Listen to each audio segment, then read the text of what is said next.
we are dealing with the functional areas of cerebrum, and we'll study it under the following headings.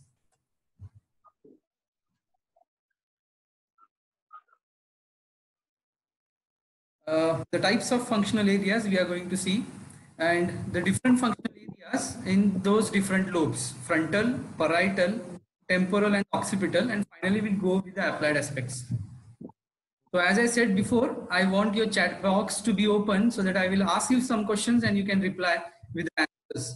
So we'll begin with the session. Like in the last session, we had seen that the brain was divided into 4 lobes: frontal lobe, parietal, temporal, and the occipital.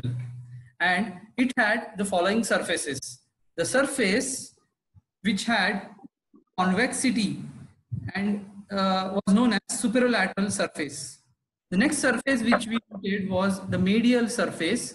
The medial surface, the peculiarity of it was it had cut fibers of corpus callosum. Do you remember this parts of this corpus callosum? Can all of you mention the parts of the corpus callosum I mentioned in the last session?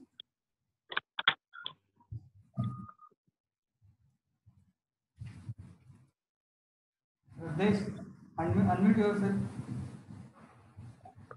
Yes, Tanmay, it's Jenu. Okay, Vatsal, you're correct. Trunk, Jenu, fantastic. So it's the rostrum. Janvi Patil is the rostrum. Jenu, body, and the splenium. Correct. So this is a correct answer. It's the rostrum, which is a beak-like. The Jenu, which is a bend, which is C, and the body, which is in between, and the splenium, the posterior end of it. We can identify its anterior and the posterior side of the medial surface. Okay, thank you. We'll continue with the next part. The inferior surface was divided into 2 more parts: orbital surface and the tentorial surface. So, within the superolateral surface, we had noted few sulci and the gyri. Now, tell me the gyri mentioned with the red color.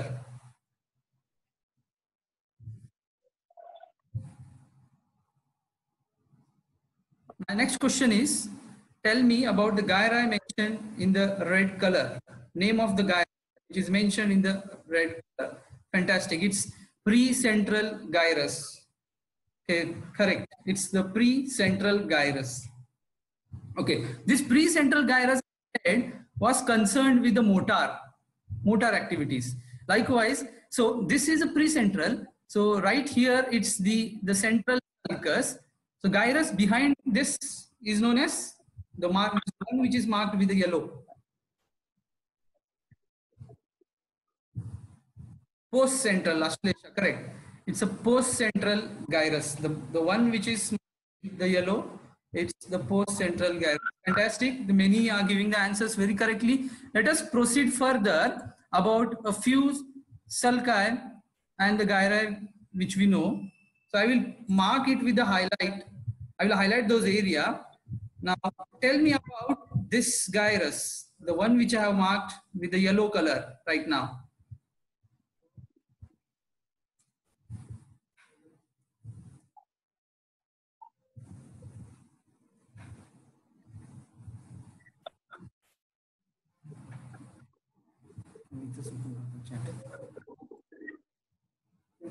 Superior frontal gyrus, fantastic. It's the superior, this is okay. It's a superior frontal gyrus, correct. Likewise, there are the other gyruses like middle and the inferior frontal gyrus. Now tell me about more gyrus which I am marking with this yellow color.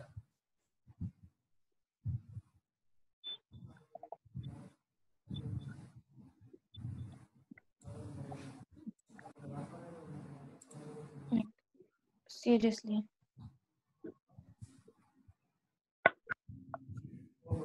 Yes, obviously it's inferior frontal, but I have particularly marked in that area. I want, yes, Pratikapte, it's correct.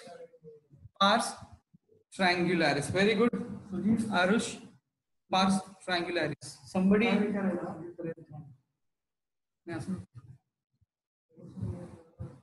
Pars triangularis. Correct. Sujit, why you have raised the hand?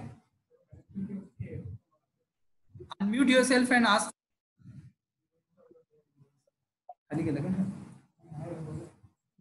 Okay, so let us proceed further. So this is a pars triangularis. Okay, fine. So let us proceed further with the next slide.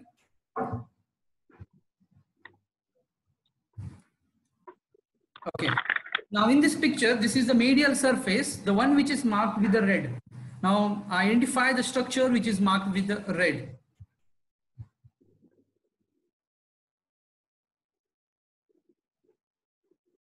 Paracentral lobule. Fantastic. Janvi. Paracentral lobule. Yes. PCL. Okay, it's a short form PCL. Paracentral lobule. Correct. It's a paracentral lobule. Can you tell me about this? Is concerned with the which centers? Centers of something. Two main centers.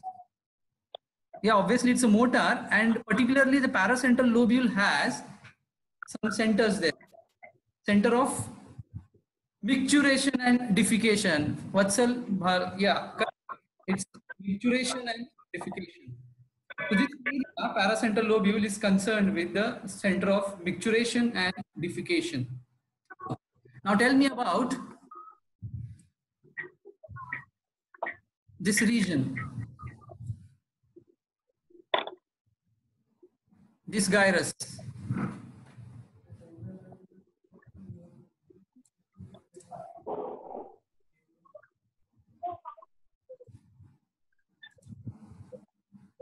Medial frontal gyrus. It's the medial frontal gyrus. I hope so. You understood about all the sulci and the gyri. Let us proceed further with the areas they are concerned with. So the area or the following sulci and gyri, they have been allotted with some areas. They are called as functional areas or the cortical areas. They are basically divided into motor areas, sensory areas, and the association areas. So this is in basic, like motor is concerned with motor activities, obviously. So which cell do you expect here? It's pyramidal. So the pyramidal cells of the base, they have the fibers which carry towards the spinal cord or towards the brainstem. So those fibers you call it as corticospinal or corticonuclear fibers. Yes. Likewise, there are the areas called as sensory areas. This area, they have the maximum number of stellate cells or the ganglions, the granular cells. These cells, they receive the sensory receptions area. So this is called as sensory areas. Likewise, there is association area, which is concerned with association of the fibers. So they are neither concerned with the motor, neither with the sensory. They bring about association to different areas. So they are concerned with the cognition. So kindly mute yourself. It's disturbing here. All of you, kindly mute yourself.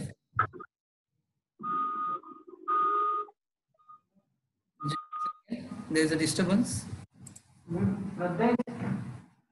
Mute all. Okay. Fine.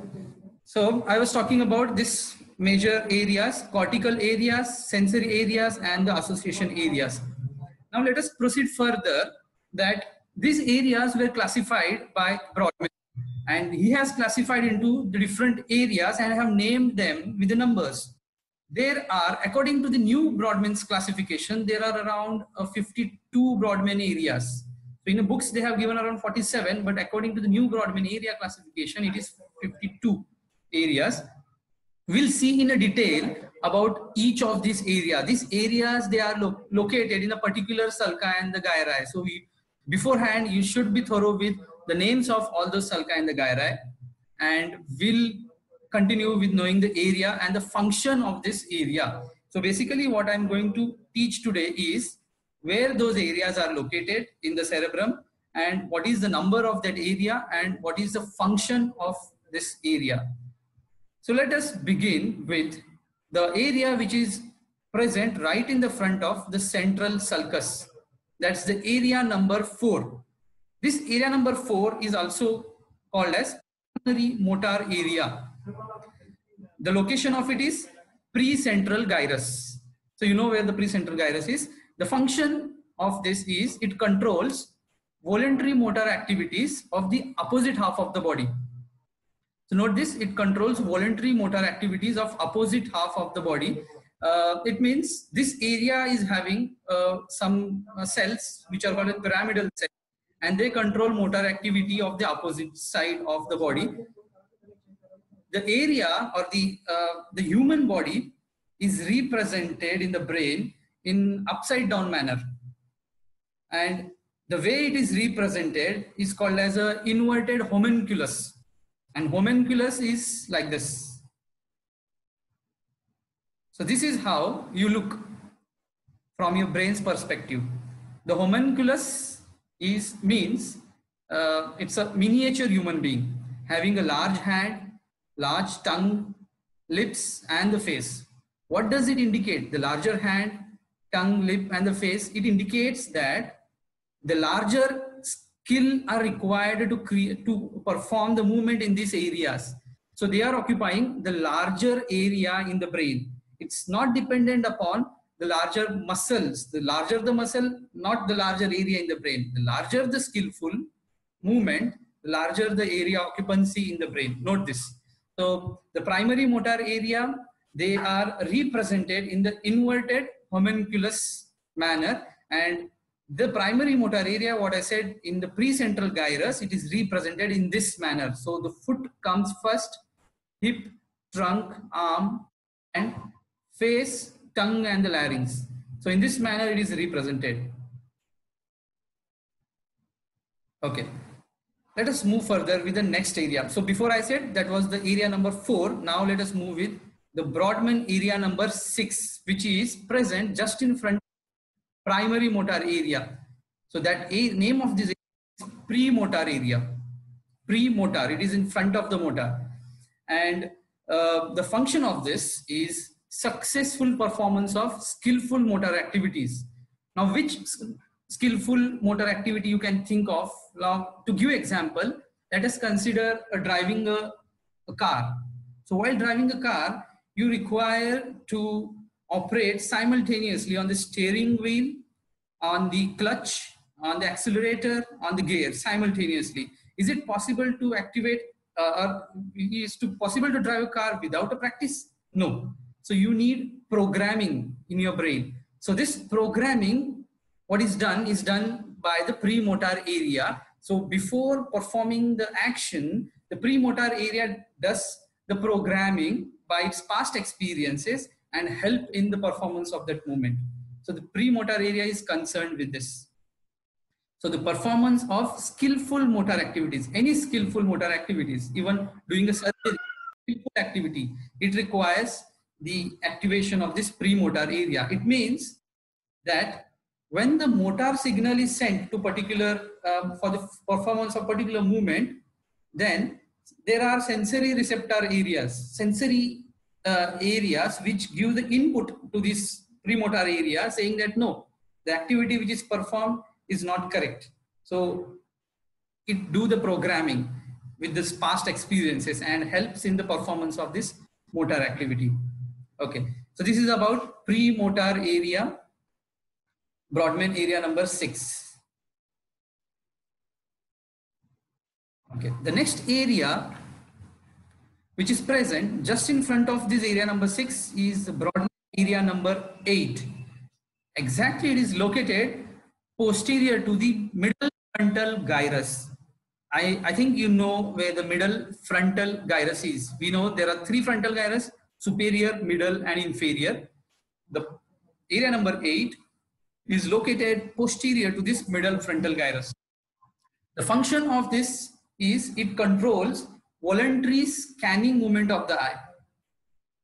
This is what you generally do while bird watching, voluntary scanning movement of the eye, bird watching. Now during the lockdown period, it's not possible for you, but yes, It helps in controlling the voluntary scanning movement of the eye.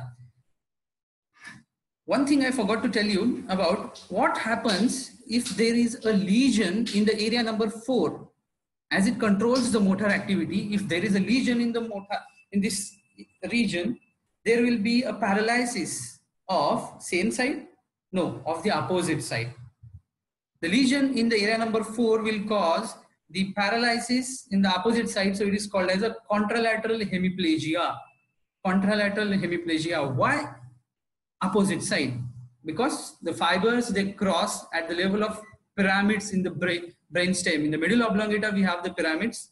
At that level, we have pyramidal decussation, where the fibers to the opposite side.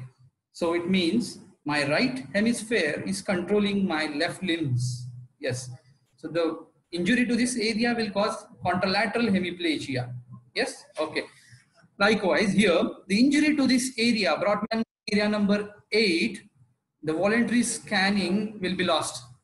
So, and particularly the patient with this lesion will have his both eyes looking towards the lesion. In such a patient, you will see that patient will be looking particularly towards this direction like this. So it's like looking towards that lesion. That if that particular case will have this type of thing, like looking towards the lesion. I said this is controlling voluntary scanning movement. There is also something called involuntary scanning movement.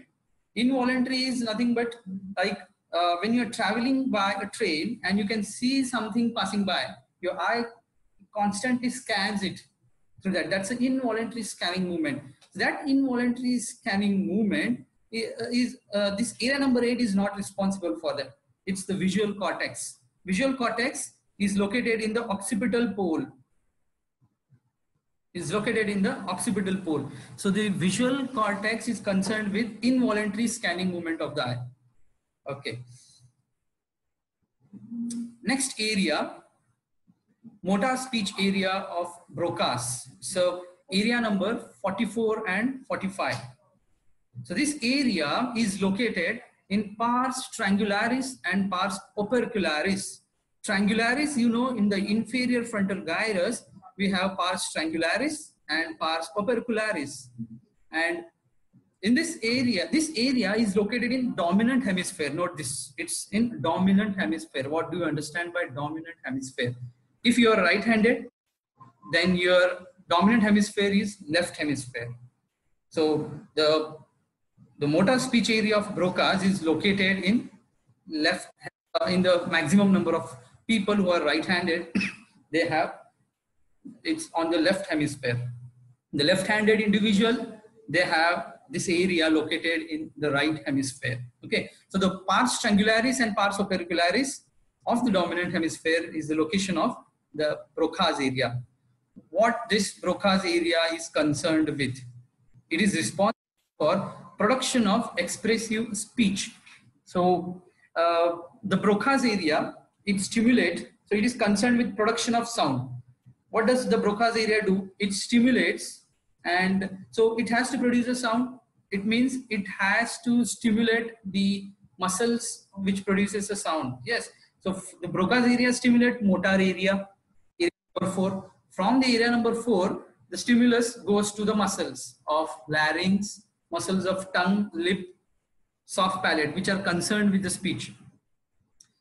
If there is a lesion to this area, what will happen? The patient will not be able to speak. So he may understand what is written or he may understand what is spoken, but he cannot able to produce the sound. And even he is able to write what he wants to say, but he cannot produce the sound. So this happens if there is a lesion in motor speech area of a Broca's. So it's such a deformity, you can say as motor aphasia. It's called as motor aphasia or Broca's aphasia. To give a better example, like if we ask some difficult question in a Viva, the scenario which comes to us, how you present is the like motor aphasia. Yeah, it's the same way. Let us go further with the of it. So till now we have covered the motor area, which is the motor area, which is concerned with area number 4, a pre-motor area, which is concerned with area number 6. The pre-motor area is concerned with skillful motor activity. The area number 8 is the frontal eye field area. It's concerned with scanning movements, voluntary scanning movement of the eye. And then we have covered area number 44 and 45, which is motor speech area. Okay.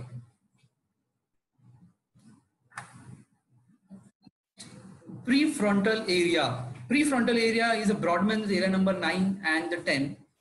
It is located in the part of frontal lobe in front of the motor and the premotor area. So along this area, you can see area number 9 and the 10. Along this area, you can see this. It's the prefrontal area. It is concerned with the individual's personality. If there is a lesion, so the personality of the individual is lost, and he is careless about the way of a dress he wears, or is very unsocial in his. I spoke about the prefrontal area. The prefrontal area is a Brodmann area number 9 and the 10, and it's concerned with individual's personality. And where this prefrontal area is located, it is located in front of the pre and promotor area. Just a second. Yeah, in front of this motor and the premotor area it is located. Let's move with the next part, the primary sensory area. The Brodmann, it's concerned with Brodmann's area number 312. Where exactly it is located? It is located in the post-central gyrus. You can see here, it's the post-central gyrus. It's named as area number 3, 1 and 2. This area is concerned with perception of sensation from the opposite side of the body. Now, which type of sensation you have learned till now? It's the exteroception, like pain, touch, temperature, right? And even about the about vibrations, you know. Then you have heard about the joint sensations. Yes, 2-point discriminations. Sensations, they are concerned with this area number 2. Okay, so how this area is represented in the brain? So this area is represented again in upside down manner, like what we have seen in the inverted homunculus in the motor area. In the same way, it has its representation. Again, I said it's inverted homunculus. So homunculus, somebody is using the pointer, kindly do not interrupt in between. So inverted homunculus, I said, so the larger hand is representing larger sensation in this area, the primary sensory area. So what happens if there is a lesion in this primary sensory area? If there is a lesion in this primary sensory area, the loss of sensation in the opposite side of the body is noted. So thus I said it is concerned with perception sensation from opposite side of the body. Do you remember once I said proprioception? The proprioception is concerned with which type of? Yes, it's concerned with the muscle sensation, joint sensation, and vibrations. The proprioception is concerned with this. Even the proprioception is present in this primary sensory area. Okay, let us go ahead with the next part, the secondary association area, the Brodmann area number 5 and 7.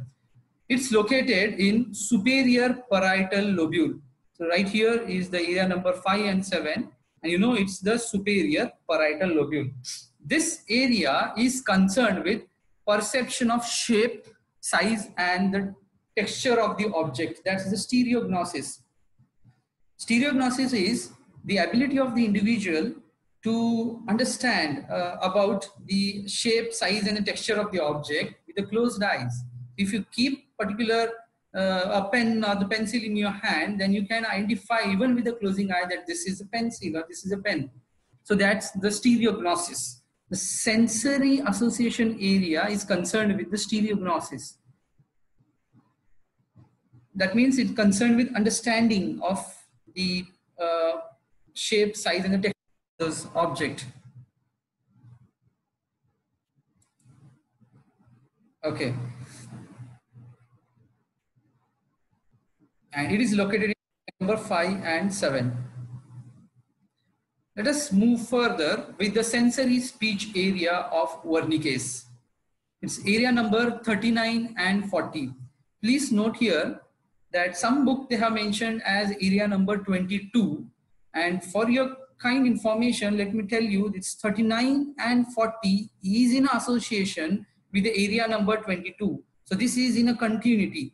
So area number 22, 39 and the 40, they are together, they are concerned with sensory speech area of Wernicke's.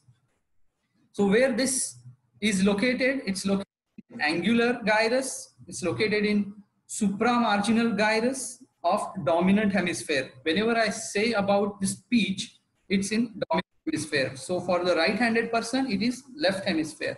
Yes. So area number 39 and the 40 and also to the extent of 22. So this together is concerned with sensory speech area of Wernicke's. So what is the function of this? It's concerned with interpretation of language through visual and auditory input to understand the spoken language and the written language is the function of this, is in an easy word. What happens if there is a lesion in this area?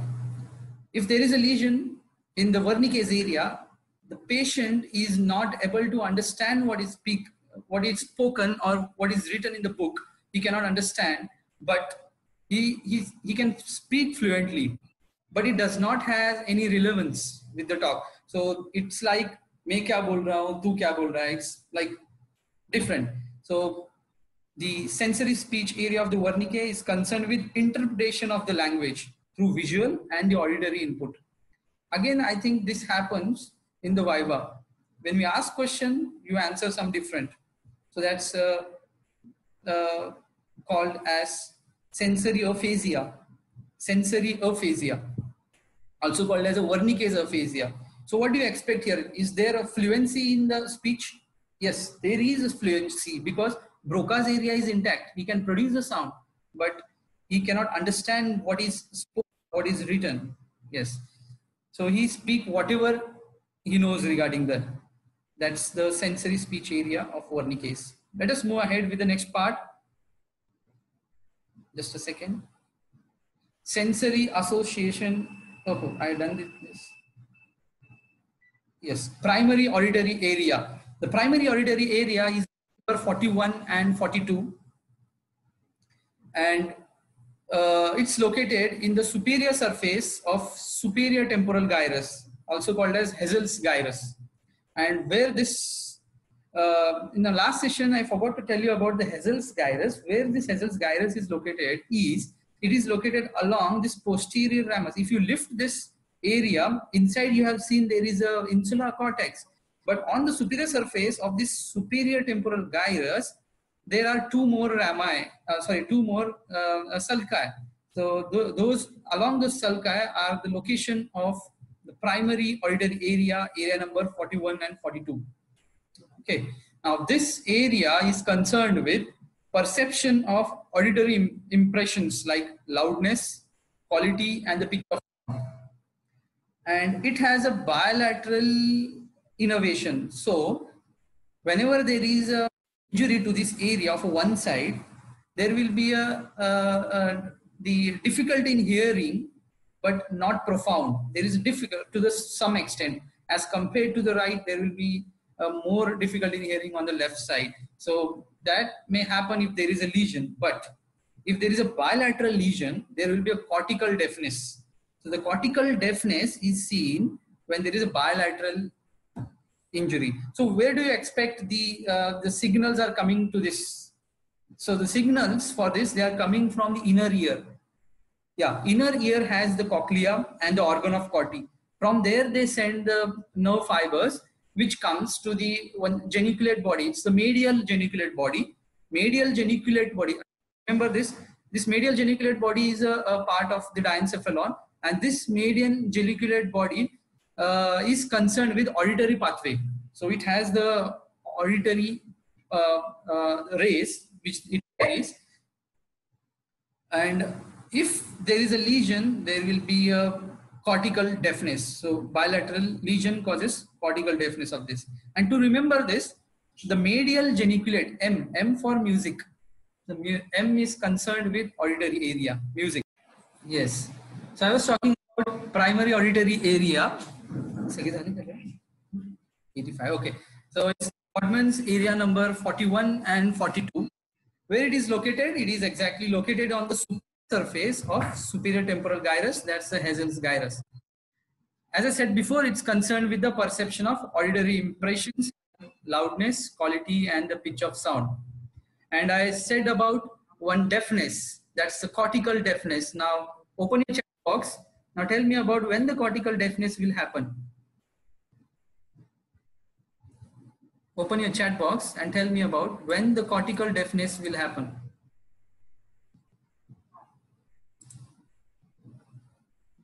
Fantastic. It's a bilateral lesion will cause cortical deafness. Okay, very good. Let us move ahead with the next part of the area. That's the secondary auditory area, which is a Brodmann's area number 22. It's located on along posterior to the primary auditory area. So it is located right here. So area number 22. As I said before, the Wernicke's area, which was concerned with area number 39 and the 40, it is in a continuation with the area number 22. So all these are associated together.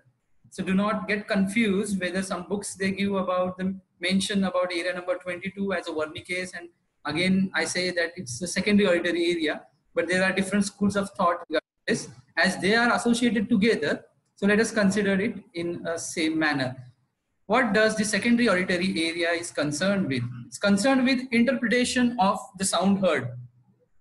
So I have to interpret which the sound is coming from which area. Now suppose Tanmay Gangikar is speaking and simultaneously the Saurabh Bise is speaking. So I have to locate out who is speaking out correctly. So to interpret it is the duty of the secondary auditory area. Yes, this is Tanmay Gangikar.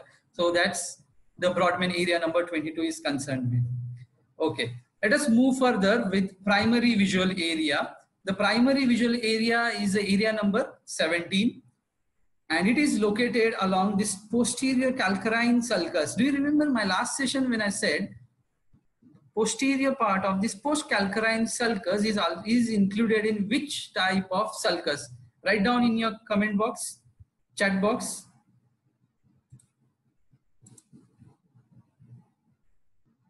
Posterior calcarine, Arushi, it's wrong. Posterior calcarine, yes. Janvi Patil, it's correct. It's the axial sulcus, correct. So the posterior calcarine sulcus is axial sulcus. I said why axial? Because it is located along the axis of this visual area. So I said the area number 17 is a visual area, and the posterior calcarine sulcus is located along the axis of this visual area. And this area is concerned with perception of visual stimulus. Now, which area exactly to note the perception of the visual stimulus is from, like, you know, the nerve fibers which are coming from the retina, the nerve fiber which is coming from the temporal side, it lies on the same side of the cortex, but the one which is coming from the nasal side, it crosses at the chiasma. So here we get the ipsilateral sided temporal fibers and the contralateral sided the nasal fibers. So this cortex is concerned with ipsilateral sided the temporal fibers. This is the temporal side and this is the nasal. These are the two eyeballs, and the right here is the nasal part in the midline. So this will be the nasal fibers and this is the temporal fibers of both the eyes. So when I talk about my left hemisphere here, so it is concerned with the left sided temporal fibers and right sided nasal fibers. Yes. The primary visual area is concerned with this. What happens if there is a lesion to this area? Homonymous hemianopia. Homonymous means of the, it's hemianopia is half vision and homonymous of the same side. So now expect here, now look at here, if I am creating a lesion right here, it causes the loss of vision of the nasal side of my right eye, loss of vision of the temporal side of my left eye, isn't it? So this condition, we call it as homonymous hemianopia. So the lesion at the primary visual area will cause this homonymous hemianopia. Let us move further with secondary visual area, area number 18 and 19. Where is this located? This is located surrounding the primary visual area. Area number 18 and 19 is right here. And the function of this, it is concerned with recognition of object C. When I see some object, I say, yes, this is a chair. So it's a concern with recognition of the object. It's a secondary visual area. Okay. Finally, to the applied aspect, which I have already explained. Now, I want your chat box to open. So, what do you understand by hemiplegia? So, let it be.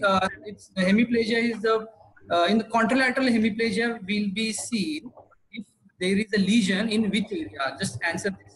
Contralateral hemiplegia is seen if there is a lesion in which area. Area number 4, fantastic. Okay, now let us move ahead with the next part, motor aphasia. The motor aphasia will be seen if there is a lesion in which area? Motor aphasia. Area number 44 and 45, it's Broca's area, fantastic. Okay, sensory aphasia.